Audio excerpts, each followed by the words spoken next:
If you're a CRO or a VP of sales running an org doing at least 10 million sales and your win rates are flat while headcount keeps growing, this is for you. We took a brand new region with zero inbound, no brand recognition, 100% cold outbound in a brutal market, and they didn't just hit quota. They finished at over 300% of their number for the year. Win rate from discovery to close climbed from about 20% to 38%. And in a company where new regions usually see a 30 to 50% first year survival rate and up to 50% annual turnover, this team ran a roughly 10% turnover with almost every first year hire still in seat. Same company, same product, completely different system. Hey, I'm Marcus Chan, and I've led 9-figure sales orgs with hundreds of reps myself, and now I work with CROs and sales VPs to fix the real constraints behind stuck win rates, shaky forecasts, and shrinking deal sizes. In today's breakdown, I'll show you exactly how we built a system at 3 levels so you can map your org against it. So just a little background on the company. This is a Utah-based company that had already been really successful with a B2C offer. They started building a B2B motion in other states that had already scaled to over 40 million a year. But this West Coast launch was their first operation in that region. Now they had a brand new commercial director who oversaw everything. They had a brand new team of 10 reps and 2 managers overseeing it, no marketing engine, and 100% cold outbound to close. Now, before we train on a single thing, we did what we do with every single engagement, a deep diagnostic. We audited 23 core areas across KPIs, people, and process, and mapped them into a simple grid so we could see exactly where the system would break when they scaled, not just where it hurt today. And fast forward 12 months, and the region finished over 300% the plan. They actually outperformed legacy regions that had brand, referrals, and more marketing. Win rate from discovery to close climbed from 20% to over 38%. And first year survival up to almost 100% with turnover at about 10%. And there were no hero reps carrying this number. This didn't happen because we told people to make more calls. It happened because we built the org right at 3 core levels. So here's the mental model I want you to picture. Picture a 3x4 grid. Like down the left, we have 3 rows. The first row is going to be the foundation, which is usually at the exec or VP level. In our situation here, the title is commercial director who oversaw everything. Then we have the next row, which is the org execution, which is primarily the frontline managers. And then the third row is the rep execution, which are the individual contributors. And across the top 4 columns, in the first column was what this role must do really well. The second column is what we sell and how we sell. The third is how we run sales. And the fourth is how we coach and raise the bar. I want you to screenshot that image in your head. I'm going to walk you through what changed at each level. It's the same grid we use if you ever do an executive snapshot with us. So let's start with the foundation. So at the foundation level, our job is to make sure that the director here wasn't just some sort of super rep with a fancy big title. So we use a really simple filter that we call S.C.A.L.E, which are the core levers for building a system that scales revenue in leadership capacity. And here's what it stands for. So the S stands for shape the org. That's the territory, roles, and coverage so everyone knows where they hunt. Then we have C, coach the leaders. That's turning managers into coaches, not the top closer on every deal. Then we have A, which is align the revenue motion. That's product, go-to-market, and enablement, all pointed at the same types of deals. Then we have L, leverage the data. That's having really clean definitions for stages, forecasts, and what good looks like. Then we have E, enable scale, a leadership operating system that can be copied literally region to region. And concretely, here's what it means specifically for what we help them with, right? So we help them clarify the roles, territories, and cover for the West Coast of B2B motion. We help define the ICP and deal profiles, then pointing outbound enablement at these accounts only. We set the scoreboard up and data rules up front, like what gets reported weekly, what clean CRM means, and what forecast accuracy is actually acceptable. And then we also agreed on a leadership operating system, for example, which meetings exist from one-on-ones, pipeline reviews, call reviews, and MBRs, also known as monthly business reviews, but also what good looks like in each.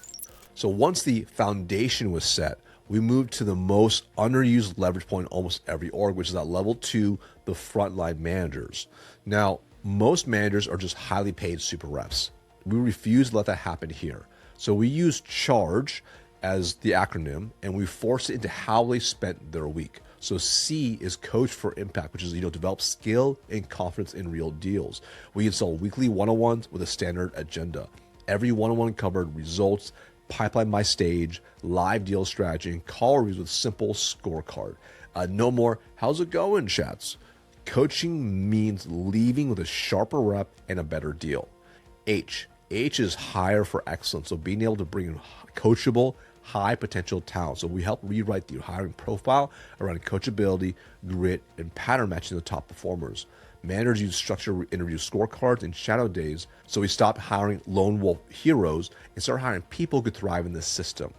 Then we have A, which is aligned on expectations, and we set clear expectations across activity and outcomes. We define exactly what a good week looks like, from calls, meetings, new ops, stage progression, and hygiene. Every rep has a written scorecard. There was no mystery standards. If a rep missed, they knew it before the manager brought it up. Then we have R, which is run the pipeline, which is drive hygiene, qualification, and movement. We built a deal review framework that killed when to close and replaced with who are the stakeholders, where are we truly at in the cycle, what's the risk, and what's the next concrete move. Then we enforce rules like no next step, no opportunity, and hard CRM standards so the data is finally usable. Then we have G, which is grade performance, which is identify gaps early and fix it fast. We rolled out monthly business reviews. Each rep owned a commit and stretch number and had to defend their plan based off real opportunities in CRM. Managers grade skills and results separately so they could distinguish between low skill from low will and act accordingly. Then we have E, which is engineer high performance culture, which is modeling and embedding behavior that wins. Like weekly sales meetings start with quick recognition of the right behaviors, not just big deals. We shared best practice from real calls, kept a visible team scoreboard, and had every rep make one public commitment for the week. Managers led from the front on prep, follow through, and data discipline. This turned managers from firefighters into leaders who multiply performance, which is also why retention stayed high instead of burning good people out. Then we have level 3, which is really at that rep level. And this is the part everyone wants to jump to, which is what reps actually did differently. So I want you to remember here, in our situation here, there was no inbound. So we focused on 3 things, okay? Number 1, the outbound engine. So we gave reps a really clear ICP and prioritized account lists, exact scripts for cold calls and emails, how to open, how to pitch value in 1 to 2 sentences, how to land a meeting, not sell the whole product, a simple objection handling playbook for the 5 to 7 objections they saw every single day. We also time block prospecting blocks and omnichannel cadences, so outbound wasn't when I feel like it. So their outbound motion went from spray and pray to disciplined, scripted, and measured. Then second, deal execution. We train and reinforce a full deal path. So training them on specifically on how to run a cold discovery that earns an executive level next meeting, how to uncover business priority problems, not just feature gaps, how to quantify impact and opportunity costs in the customer's numbers, how to actually multi-thread across buyer groups and sell the power on every serious deal, how to build and present a clear business case, both the director and CFO could say yes to keeping CRM updated with stakeholders, next steps, and dates so managers could actually help. Reps became trusted advisors and not just transactional order takers. So that's how you move win rates from about 20% from discovery to close to 38% without changing the product. Then the third piece, we made success boring and predictable with the proper routines and IPAs. So we defined income producing activities from calls, new meetings, and new ops per week for each rep. We built ideal weeks and simple morning and afternoon routines to make those IPAs non-negotiables. We used simple trackers so each rep knew exactly where they stood and walk into one-on-ones knowing their own numbers. So instead of panic prospecting at quarter end, they kept over 3x pipeline coverage, moved deals every single week, and didn't burn out. That's a big reason why first year survival was almost 100%, while other reasons were just cycling through talent. So reality is when you stack all 3 levels, here's what you actually get. You get a region went from 0 to over 300% of their number, a win rate from discovery to close jumped from 20% to over 38%. We took first year survival go from 50% to almost 100% here. We took turnover from around 50% down to roughly 10%. Again, this is the same company, same product, same macro environment. Now, if parts feel uncomfortably familiar in your world, some strong quarters, a few hero reps, some good managers, but your win rates are stuck, forecasts are off, deals die in the middle, and you still have to be in every big opportunity for it to even close, you don't need more motivation. You need clarity on where your system is breaking. And that's exactly what we do in our free executive snapshot. In about 60 minutes, my team and I will identify the top 2 to 3 constraints costing you the most revenue, show you what to fix first if you want higher win rates, bigger deals, and cleaner forecasts. And we only run a limited number of these each month so we can actually go deep.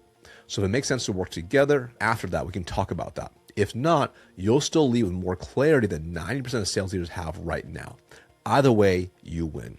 There's a link below this to book your executive snapshot. So click it, pick a time, and we'll see where your system is completely free and also see what 300% of your number could look like for your team.